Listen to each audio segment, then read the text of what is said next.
행복한 안식일입니다. Happy Sabbath to all of you. 이 시간에 하나님께서 많이 허락하시는 은혜와 축복이 여러분들 마음속에 풍성히 임하시게 되기를 간절히 소망합니다. 오늘은 여러분들과 함께 나의 엠블럼이라고 하는 제목으로 은혜를 누리고자 합니다.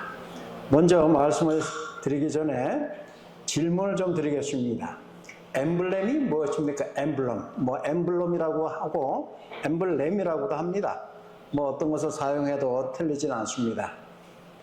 What is the meaning of the emblem?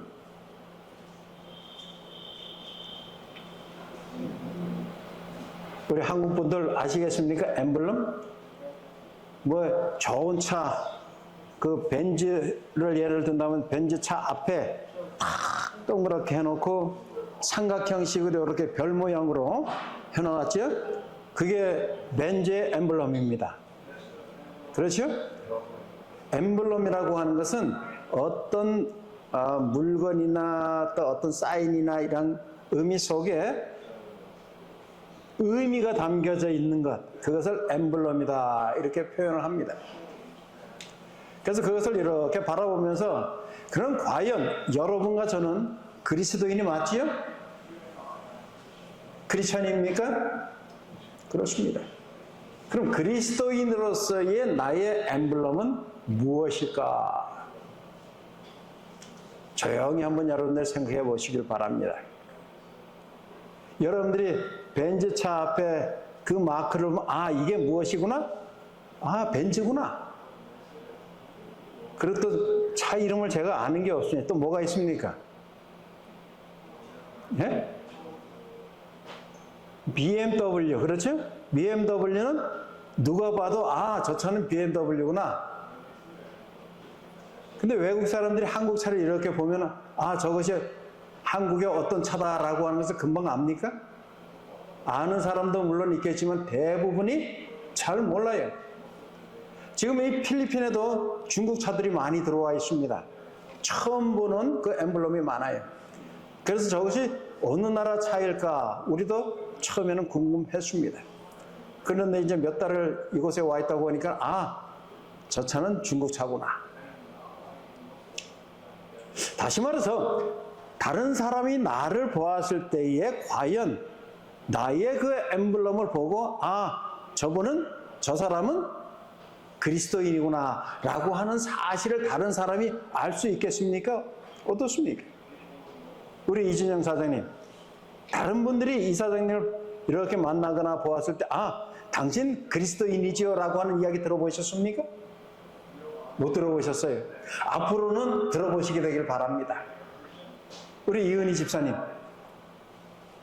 교회 다니시죠? 이런 얘기 들어보셨어요? 긍정의 표시입니까? 아직은 아니다 라고 하는 표시입니까? 긍정의 표현이. 그래요, 들어왔습니다. 그것은 뭐예요? 바로 저분은 겉모습만 봐도 그리스도인이구나, 교회에 다니시는 분이구나 라고 하는 그러한 느낌을 상대방이 안다고 하는 것입니다. 그럴 때 여러분들이 기분이 좋습니까? 창피합니까? 어떻습니까?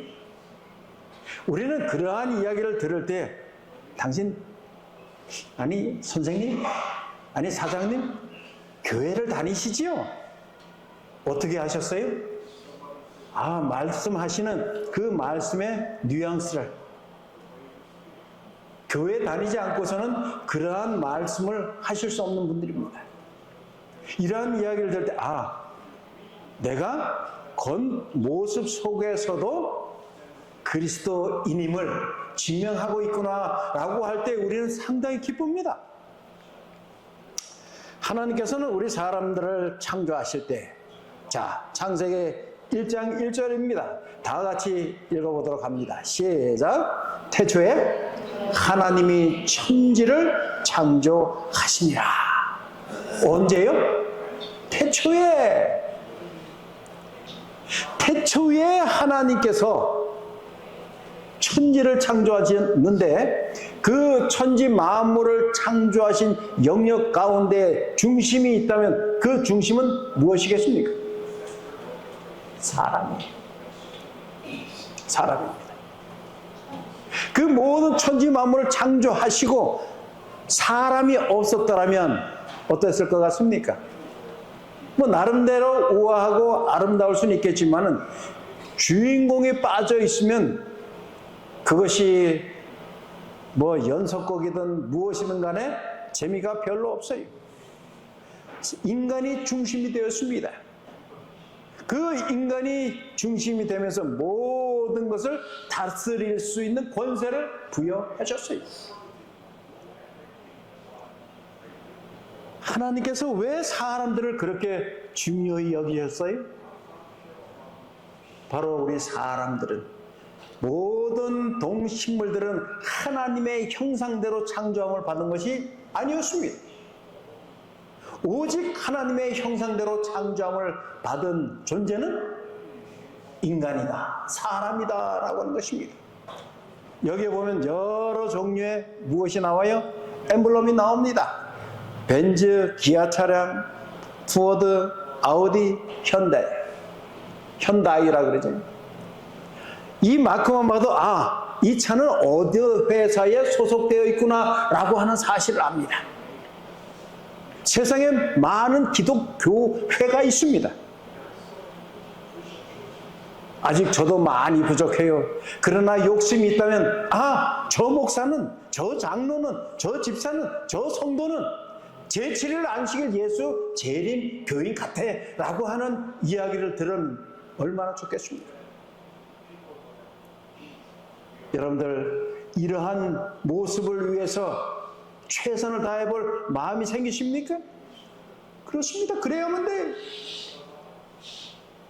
아무리 오래 교회를 출입하면 뭐합니까? 달라진 것이 없어요.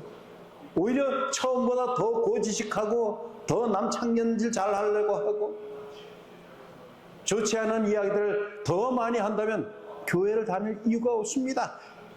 믿음의 생활을 할 필요가 없어요. 우리가 교회를 다니고 믿음의 생활을 하는 것을 한 가지로 요약을 한다면, 목적이 있다면 그것이 무엇입니까? 하나님의 형상대로 창조를 받은 자들이기 때문에 하나님께서 원하시는, 예수님께서 이 지상 생활을 통하여 보여주셨던 그러한 삶을 살아야만 되는 것입니다. 어느 누구도 이 정도면 나도 예수님처럼 살고 있어, 이런 생각을 할 사람은 아무도 없습니다.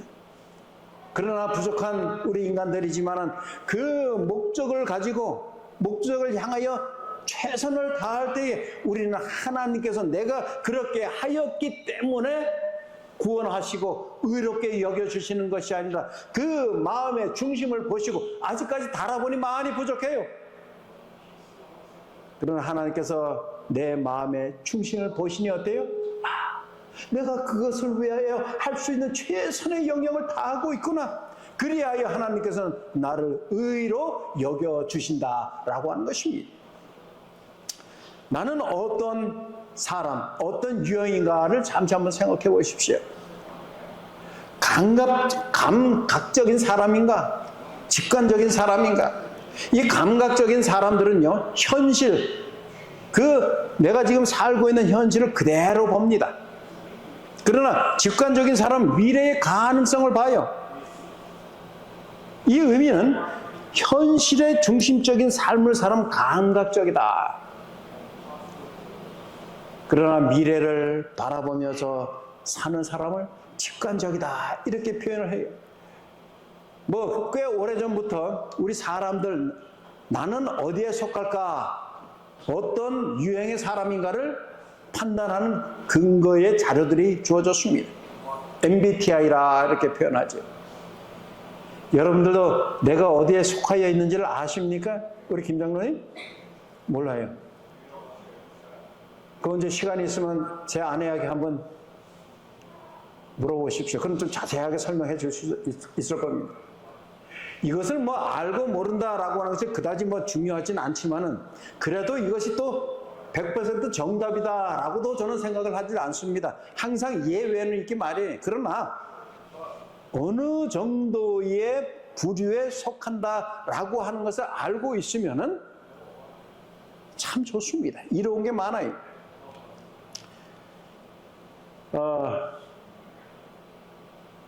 우리 이재현 사장님, 언제까지 일을 할 겁니까?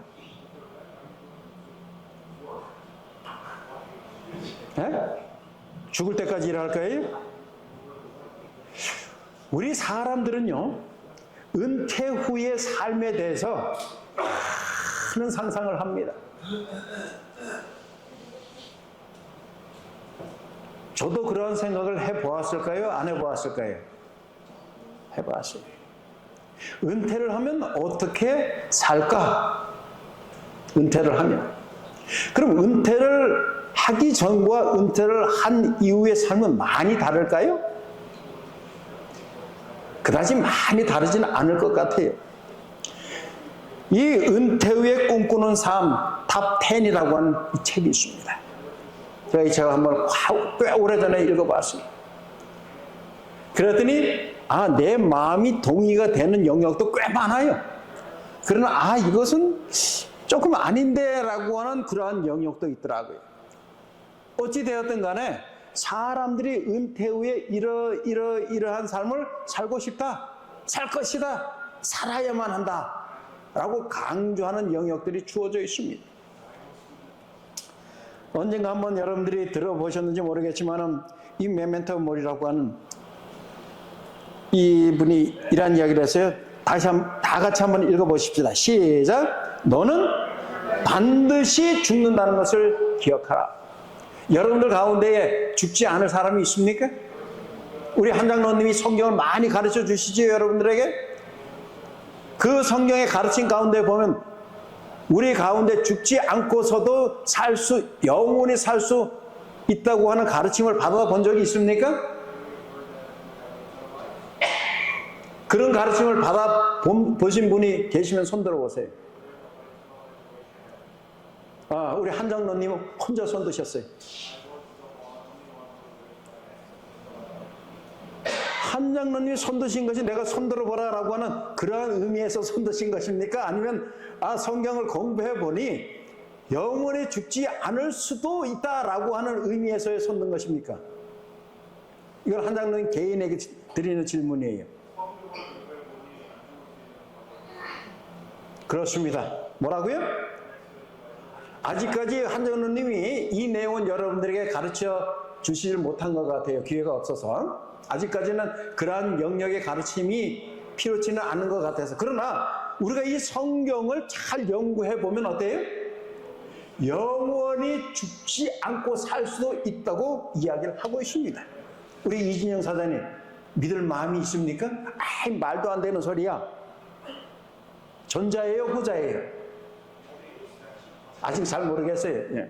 이제 이 성경을 조금씩 배우다 보면 이 말씀 속에 내가 말씀을, 그럼 이 질문은요, 우리 이 사장 성경 말씀을 믿습니까? 그래요. 고맙습니다. 아직까지는 다 믿지는 못하겠지만 이제 서서히 배워보니 어때요? 믿을만해져 가고 있어요? 그렇습니다. 그렇게 되면 이 말씀을 배우다 보면 언젠가는 이 말씀이 꼭 그렇게 이루어지는구나. 나는 이 말씀을 믿어야 되겠다라고 하는 100%의 믿음이 생깁니다. 그러면은 이 말씀을 연구해 보다 보면은 죽지 않고서도 영원히 살 수 있는 길이 있구나. 근데 그것이 꼭 나라고 하는 정해져 있는 것은 아닙니다. 그러한 기회가 주어지면 그렇게 살 수 있는 것이고, 그러한 기회가 오지 않으면 참 이 말씀을 열심히 믿고 받아들이고 예수님의 교훈대로 살아보았지만 어쩔 수 없이 죽을 수밖에 없어요. 그러면 그 자는 한 번 죽지만은 부활하여서 영원히 살 수 있는 방법이 있다고 가르치는 것입니다. 그래서 세상에 모든 사람은 언젠가 한 번 죽게 돼 있다, 이러한 말은 진리입니다, 사실은. 그 다음에 오늘이 뭐라고요? 내 생애 바로 마지막 날이다 라고 생각하며 살아가자. 그리고 여러분을 제가 처음에 말씀드린 것 같은데 우리에게는 5가지의 만남이 있는데 5가지의 만남 중에 마지막 만남을 늘 기억하면서 살아가자 그랬는데 마지막 만남이 어떤 만남이에요? 손수건과 같은 만남이라 그랬어요. 왜요? 기억하십니까 혹시? 손수건과 같은 만남? 상대방의 눈에서 흐르는 그 눈물을 닦아줄 수 있는 여유. 그리고 여러분들도 살아가시다 보면 여러분들의 눈에서 눈물이 날 때가 있습니까? 있어요. 어떤 분에게는 많습니다. 그래서 상대방의 눈에서 흐르는 그 눈물과 나의 눈에서 흐르는 그 눈물을 닦아줄 수 있는 그러한 만남. 그런 만남을 통해서 내가 살고 있는 오늘이 나에게 주어진 마지막 날이라고 생각하며 살아갈 때에 그 하루는 다른 어떠한 날보다 보람있고 의미가 있는 날로 기록될 것입니다.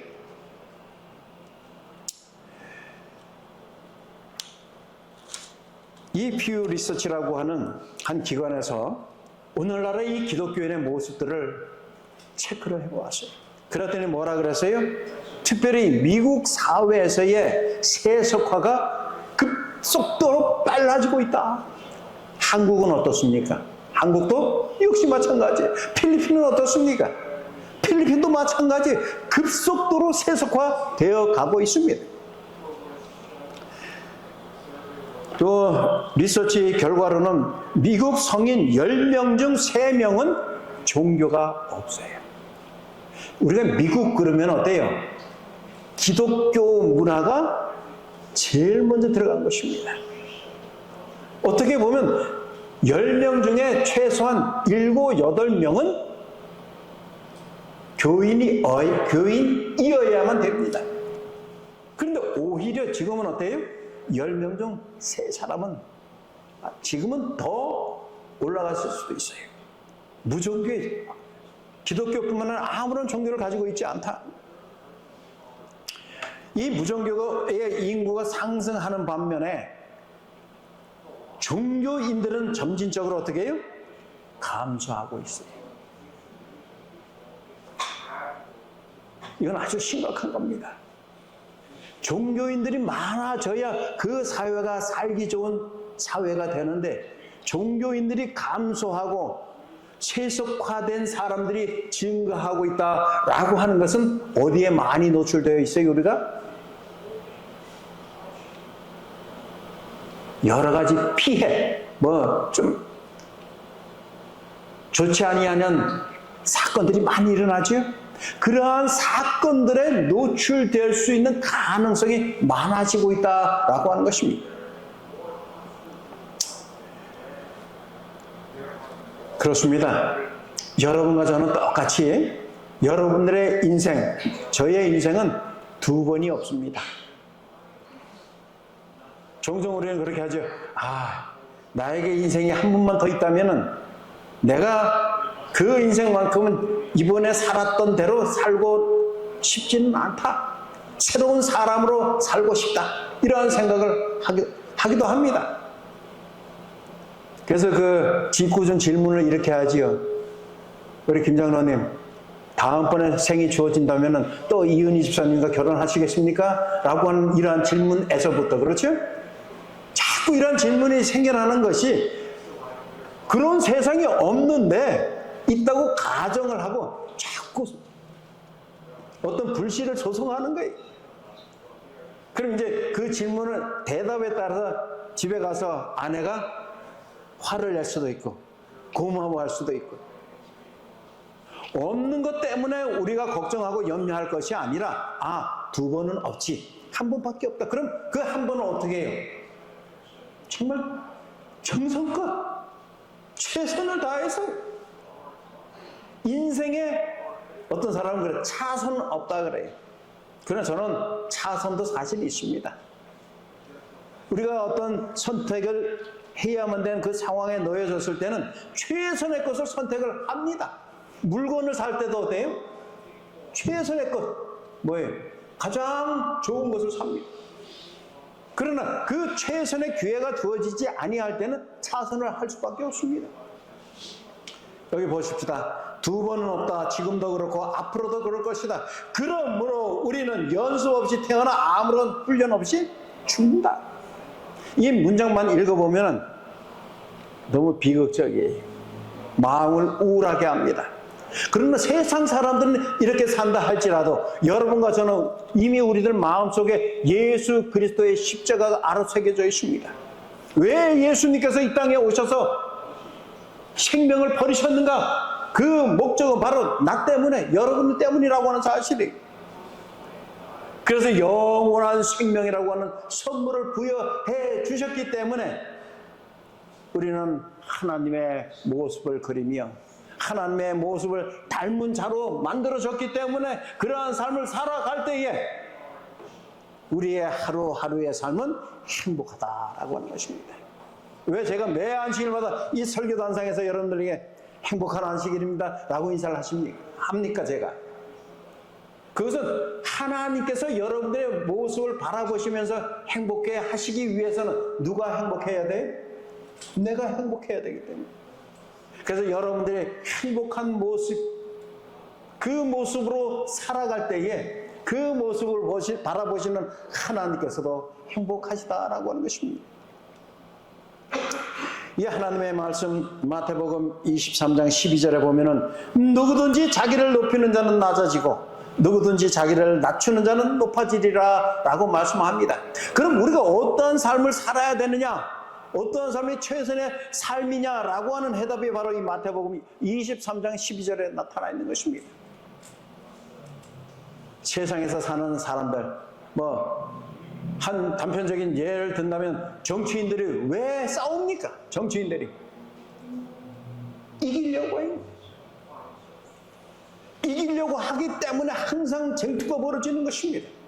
그 쟁투 때문에 더 비극적인 결과를 초래하기도 하는 것입니다.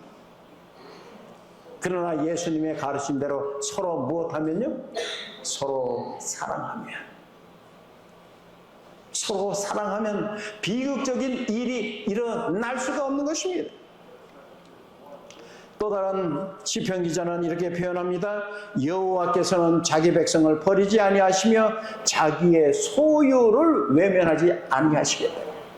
여러분들은 누구의 것입니까? 제가 이렇게 질문하면 대다수의 분들은 내 몸은 내가 주인이지요, 내가 소유주지요, 이렇게 표현합니다. 지금 여러분들이 살고 있는 집은 누구의 소유입니까? 내 돈 주고 내가 샀으니 내가 소유주다, 맞습니까? 문서상으로는 그럴 수 있을 거예요. 그러나 여러분들의 소유주는 여러분들이 아니고 바로 하나님이라고 하는 사실을 잊지 말아야 합니다. 제가 지금 렌트를 하면서 살고 있죠. 매달 렌트비를 내고 있습니다. 그런데 제가 감히 이 집에 내가 살고 있기 때문에 이 집의 소유자는 나다, 이렇게 표현할 수 있겠습니까? 그렇게 표현한다면 아주 어리석은 사람이라고 손가락질 할 겁니다. 마찬가지예요. 내가 이 세상에 태어나서 내가 돈을 벌어서 집을 샀지만은 그 집도 나도 진짜 소유주는 누구라고요? 하나님이라고 하는 사실. 자기 백성을 하나님께서는 결코 버리지 아니하십니다. 이 의미 속에는 누구는 버리실 수도 있다라고 하는 것이 전제되어 있어요. 하나님의 백성이 아닌 자는. 이 말씀 속에서 그렇게 전하고 있잖아요. 그렇죠? 하나님을 떠나는 자는 하나님의 백성이 아닙니다. 그 하나님의 백성이 아닌 자는 멸절되리라 라고 말씀을 하고 있습니다. 그러한 반면에 하나님께서는 자기 백성을 버리지 아니하시고, 여러분과 저는 엄연히 재림 성도입니다. 그 재림 성도는 어떠한 사람이에요? 첫째는 사실을 올바르게 알아야 하는, 말씀에 대해서 올바르게 알아야 됩니다. 거짓 증거를 해서는 아니 됩니다. 중언부언해서도 아닌데 남에 대해서 이야기할 때 확실치 아니한 것에 대해서 내가 자꾸 표현을 해서는 안 됩니다. 여기는 간단하게 사실을 바르게 아는 사람. 두 번째는요, 삶이 정직한 사람. 사람들이 보는 데서는 우아하고, 저 사람 정도면 정말 신사야, 젠틀맨이야, 이렇게 표현할 수 있는데 진정 그가 살고 있는 마음의 모습은 그렇지 못한 경우가 없지는 않습니까?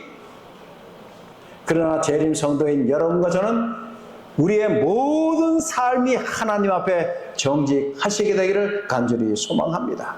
마지막 세 번째는 목숨을 두려워하지 않는 강직함이 있는 사람. 사람들이 가장 두려워하는 것은 자신의 생명입니다.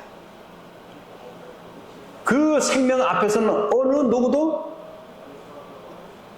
정직하지 못할 수가 있습니다. 그러나 다니엘과 그의 세 친구들은 경배를 하지 아니하면은 목숨까지라도 버려야 될 그 상황 속에서 어때요?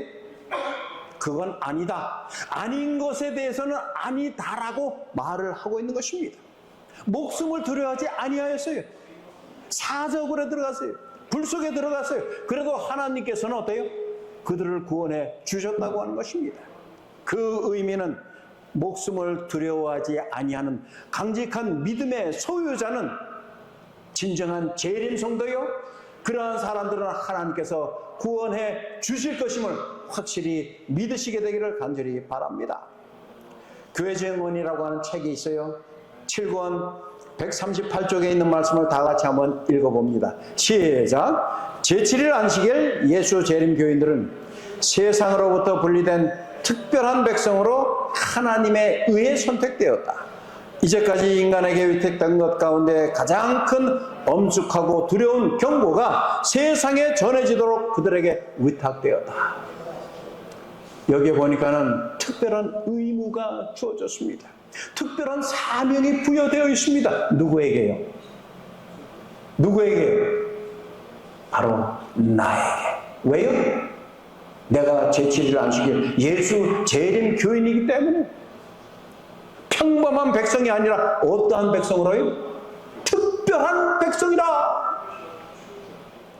그 특별한 백성은 그 밑에 부분에 보면 큰 엄숙하고 두려운 경고가, 이 경고의 말씀이 전해져야 되는데 전해져야 될 도구로서 누구를 삼으셨다고요? 재림 교인들을 부르셨다고요. 또 한 책, 그리스도인 선교봉사라고 하는 책에 이런 말씀이 있습니다. 과단성 있는 노력 없이 단지 성령께서 그들을 강제로 활동시킬 때를 기다리는 자들은, 이 말씀 제가 지난번에도 소개해드렸어요. 때가 되면 하나님께서 나를 사용하시겠지라고 막연하게 사는 그 사람들은 결코 부름을 받지 못하고 또 우리에게 주어진 사명을 완수할 수 없다고 하는 것입니다. 그것보다는 오늘 교과 공부를 통해서 우리가 배웠지요? 우리 사람들 먹고 내가 어떻게 살아갈 것인가, 무엇을 해서 먹고 살아갈 것인가, 한국에서 여기까지 오신 우리 한국 분들, 내가 이 땅에서 무엇을 해서 먹고 살 것인가, 그러한 고민과 염려해 보셨습니까? 지금도 하고 계시죠? 우리는 항상 이 먹을 것에 대한, 어떻게 살아야 될 것인가에 대한 걱정과 염려가 있습니다. 그러한 마음을 갖고 있는 자들에게 오늘 이러한 말씀을 주고 있습니다.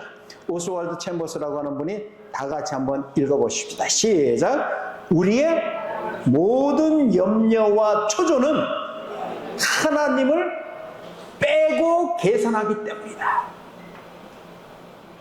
이 말을 간단하게 요약하면, 하나님이 내 마음의 주인이 되지 못할 때는 세상의 모든 근심과 걱정거리가 가득 자리를 잡을 수밖에 없는 것입니다. 자꾸 한 장로님 이야기를 해서 미안하지만 우리 한 장로님 미국에 가족들이 있기 때문에 1년에 최소 2-3번, 많게는 6번도 갑니다. 그렇죠? 그래서 제가 보다 이런 질문을 했어요. 아니, 1년에 6번씩이나 사업체를 비우고 미국에 갔다가 가면 보통 얼마나 있어요? 한 달씩 있어요. 그러면 1년에 6개월은 회사를 비우고 미국에 가 있는 거예요. 제가 걱정이 돼서. 그럼 그 회사는 어떡하나? 누가 지키느냐고? 그랬더니 정작 본인은 뭐라 그러는 줄 아십니까? 하나님이 지켜주셔요. 누가 지킨다고요? 하나님이 지켜주신다고요. 여러분들도 아멘 하십니까? 여러분들도 여러분들이 그 사업체의 주인이라면 그렇게 할 수 있을까요? 제가 참 대단하다 그랬어요. 사업을 운영하는 자가 1년에 반은 그 사업체를 비우면서 저한테는 목사님, 그럼 목사님이시니까 목사님이 가끔 한번 좀 방문해 주셔서 체크만 좀 해 주십시오. 이러한 부탁도 안 해요. 섭섭하게. 오히려 뭐라 그런다고요? 하나님께서 지켜주신다고요. 저는 그 말씀의 감동이 정말 엄청났습니다. 이건 평상시에 삶이 그렇지 못하면 그러한 말이 나올 수가 없어요. 오히려 뭐라 그래요? 그러게요. 저도 걱정이에요. 비울 때마다 걱정입니다. 이게 보통 사람들의 마음 아니에요? 하나님께서 지켜주신다고. 여기 보니까는 우리의 모든 염려와 초조는 하나님을 빼고 계산하기 때문이다. 반대로 표현하면 하나님께서 여러분들 삶의 마음의 중심이 되기만 하신다면은 염려와 걱정거리는 없을 것이다. 출애굽을 하는 이스라엘 백성들 마음속에 염려와 초조는 그들 마음 중심에 누가 없었기 때문에? 하나님이 계시지 않았기 때문에. 하나님이 계시지 않았다라고 하는 그 의미는 잘못된 표현이에요. 하나님을 모시지 않았기 때문에. 사랑하는 성도 여러분, 여러분들이 이런 마음을 가지면 어떨까라고 저는 제안을 해봅니다. 뭐라고요? 저로 하여금 예수 그리스도와 동역자가 되게 하옵소서. 세상 사람들이 사업을 할 때 절대 무엇은 하지 말라 그래요? 동업은 하지 말라 그래요. 동업하지 말라고. 왜요? 처음에는 좋은 것 같은데 하다 보면 의견도 분분되고 생각하고 하는 것이 다르고 경제적인 이 사용도도 달라지기 때문에 서로 마음이 안 맞을 때가 많아진다. 처음엔 좋음으로 인해서 동업을 했지만 결과적으로는 서로가 서로를 원망하는 결과를 초래한다. 그래서 동업은 하지 말라 그래요. 그런데 여기 보면 뭐라 그래요? 저로 하여금 예수 그리스도 동업을 하라 그랬어요? 동업이 아니고 뭐예요? 동역을 하라 그랬어요. 동역. 동역의 의미가 무엇입니까? 같은 일을 하는 거예요. 같은 일. 같은 일을 할 때는 문제가 없습니다. 사랑하고 존경하는 우리 성도 여러분, 뭐라고요? 예수님과 동역하시게 되길 바랍니다. 예수님께서 원하신 일을 같이 하면 돼요. 예수님께서 이걸 하자라고 하시면 예 하기만 하면 됩니다. 예수님 앞에 세상에서 먹고 살아가기 위해서 상급자에게 예스 하는 것이 아니라 내가 섬기고 나를 구원해 주신 예수님께 예스하는 예스맨이 되시기를 간절히 바랍니다. 그래서 바로 나의 엠블럼은, 여러분들의 엠블럼은 십자가가 되든 예수 그리스도가 되든 나에게 생명을 주시는 그 부분을 대변할 수 있는 그러한 엠블럼의 소유자가 되시기를 간절히 바랍니다. 아무쪼록 세상에 누가 본다 할지라도 재림 성도야 저건. 재림 성도의 엠블럼을 소유할 수 있는 여러분과 제가 되기를 간절히 바랍니다.